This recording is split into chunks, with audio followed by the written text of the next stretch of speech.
Shalom, saudara-saudara yang dikasihi dalam Tuhan Yesus Kristus. Setiap manusia yang normal pasti bertumbuh secara fisik. Dari bayi menjadi remaja, menjadi pemuda, dan akhirnya menjadi orang yang dewasa. Demikian juga seorang anak Allah yang normal seharusnya juga bertumbuh secara rohani. Dari bayi rohani yang setiap kita alami ketika kita baru menerima Yesus sebagai Tuhan Juru Selamat, baru lahir baru dalam kerajaan Allah, dan akhirnya kita menjadi orang Kristen yang dewasa secara rohani. Tapi bagaimana caranya mengukur tingkat pertumbuhan rohani kita? Kalau pertumbuhan secara fisik dari seorang manusia bisa kita lihat dari ukuran tubuhnya.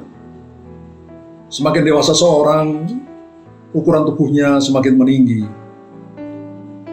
Bisa dilihat dari perubahan suaranya. Dari suara kanak-kanak menjadi suara seorang pria atau seorang wanita yang dewasa. Perubahan fisik seseorang juga bisa dilihat dari bentuk tubuhnya. Dari bentuk tubuh kanak-kanak menjadi bentuk tubuh seorang pria atau seorang wanita yang dewasa. Tapi bagaimana cara mengukur kedewasaan rohani seseorang? Kedewasaan rohani seseorang bisa diukur atau dilihat dari imannya. Apakah iman seseorang itu makin bertumbuh? Iman seseorang itu makin kuat. Dia tidak mudah lagi digoyang, diombang-ambingkan oleh rupa-rupa angin pengajaran. Tidak mudah diseret oleh permainan palsu manusia yang menyesatkan. Kedewasaan rohani seseorang juga bisa dilihat dari pengenalannya akan kebenaran firman Allah. Dia makin mengenal firman Allah dan menjalankan firman Allah dalam hidupnya sehari-hari. Sehingga dia mengerti akan rencana Allah yang luar biasa bagi hidupnya, bagi dirinya.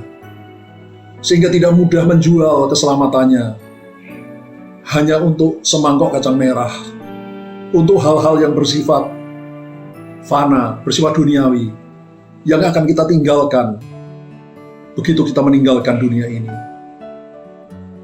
Pertumbuhan rohani seseorang juga bisa dilihat dari pengenalannya akan Allah. Semakin dewasa seorang, dia akan mengenal Allah semakin intim, makin mengenal Allah secara pribadi, sehingga dia makin jatuh cinta, makin mengasihi Allah lebih dari apapun juga di dunia ini. Salah satu tolok ukur yang bisa kita gunakan adalah apa yang dituliskan oleh Raja Daud di dalam Mazmurnya, Mazmur pasal 73 ayat 25, yang berbunyi demikian. Siapa gerangan ada padaku di surga selain Engkau? Selain Engkau ya Tuhan, tidak ada yang kurindukan di bumi ini. Saudara, siapakah yang paling kau rindukan di bumi ini? Tuhan ataukah yang lain? Semakin kita dewasa rohani, maka kasih dan kerinduan kita akan Allah menjadi semakin besar dan semakin besar.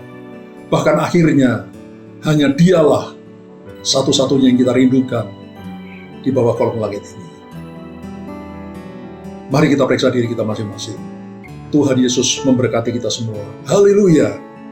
Amin.